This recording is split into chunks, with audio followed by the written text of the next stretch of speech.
know. And the school's grown since then, but I've still kept my 15 hours, and it's lovely. I've had 3 different bosses since then too. Wow. Yeah. So I love it, and I can still volunteer at the school with the kids. So I can still do all that. Yeah. But it's just really, it's really nice, and I love going to work. It's a pleasure. I don't. It's not like getting out of bed.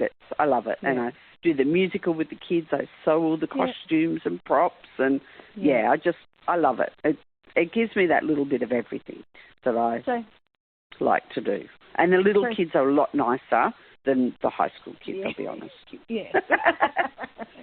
So thinking back, has there been a time or any times that you felt particularly vulnerable? Because it sounds like you've had quite a journey, Lorraine.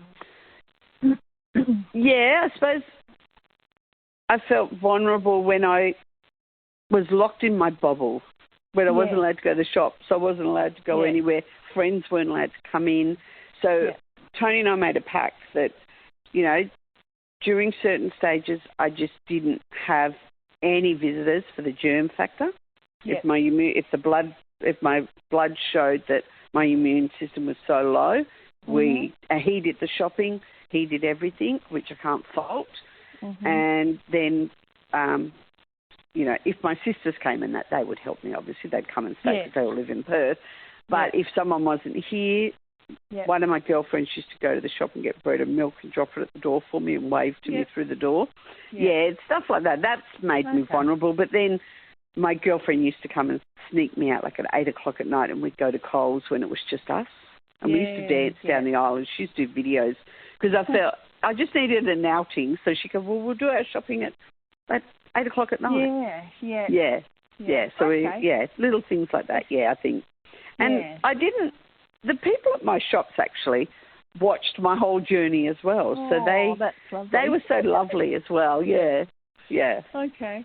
So what's your experience been in relation to cost? So that's like cost at time of diagnosis, cost of treatment, time off work for you or your family. Yes. Okay. So that was huge. Yep. Yes, it was. Even though I had income protection, you still only get 70%. But the cost of everything is huge. And I had private cover, but that doesn't cover hardly anything.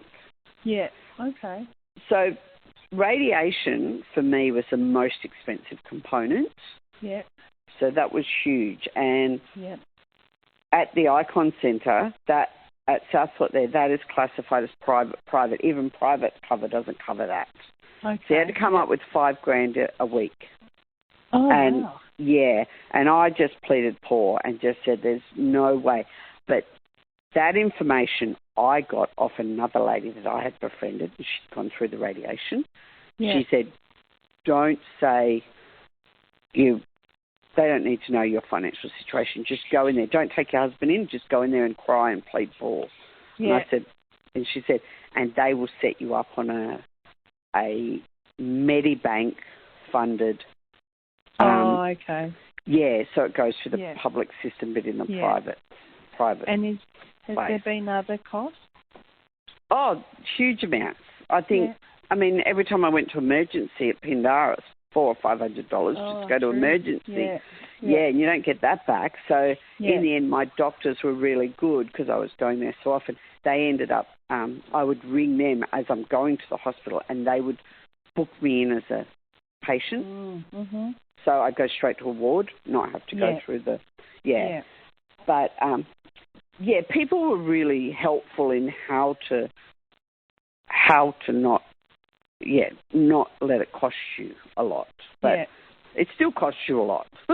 When you add up everything, it's like, it's a lot of money. It's a lot of money. And I do feel for people that don't have their mortgages taken care of and their, everything else. Yeah. If someone was living week to week, I don't know how they would afford it. Yeah. Or they'd have to go without treatment or, I don't know.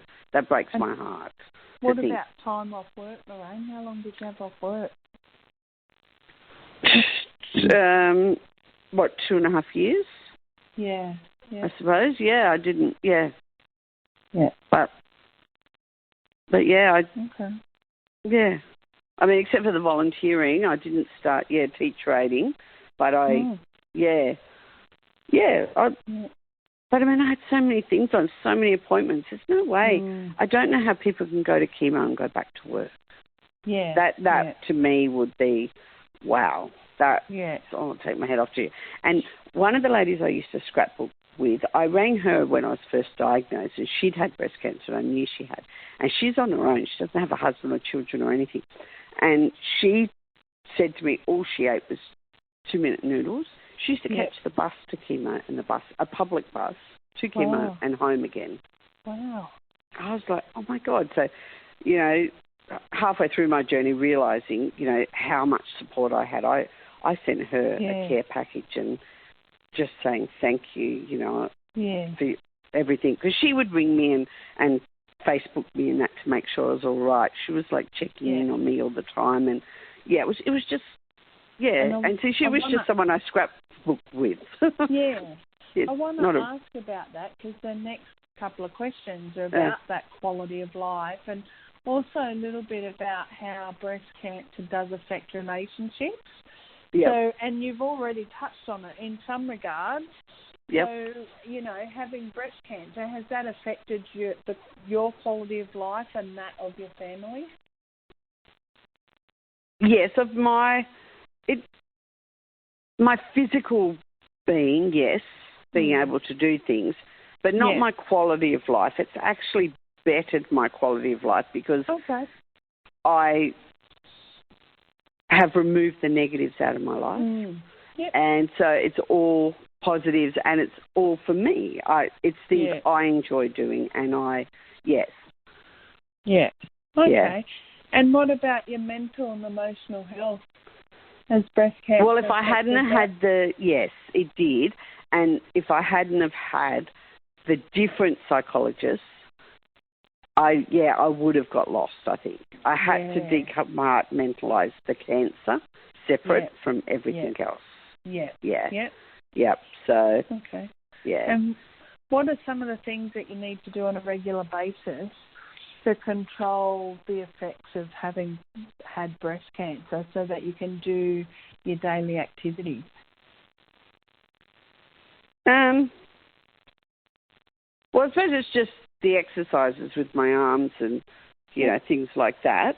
So I can lift them above my head and things like that. And it's just, I mean, I don't do strenuous exercises, but I love walking. It's just little things, that you do. And, I just keep mentally busy by doing crafts, sewing, all that kind of stuff. So I don't just sit idly around and woefully think, oh, poor me, or anything like that. I'm always doing things. And people say to me, my God, if we keep up with you, we'd be haggard by the end of the day. And I say, well, that's just the things I love to do. So it's not a chore to me. A chore to me is vacuuming and bloody that. So I get a cleaner in to do that. And I enjoy the good things. So do you think having breast cancer has affected personal relationships with friends and family, which you have touched on? So, so one lady I used to help a lot, and obviously I was no use to her anymore, and the other was one of my best girlfriends. I matron of honour at her wedding and, godmother of her child. We have not seen them as a couple since it happened. But when we evaluate our relationship with them, Tony and I, because he was a groomsman at the wedding too, we say we gave 90%, they gave 10%. When we look back on all our relationship with them was all about us doing everything and them, So, it was the trash taking itself out, basically. But then other people who were just acquaintances are now my best friends. Like literally, And I have all these, we call ourselves breast friends because I have ladies who help me, so they were my breast friends, and then I've helped the new ladies, so we've become breast friends. And it is just a network of people that, and then my hairdresser, my beautician, my God, they've been with me for the whole journey. They knew me 20 years before, and they've been beautiful, like totally, take my hat off to them. They saw me at my ugliest, but they still, go in My hairdresser would say, just come in for a head massage.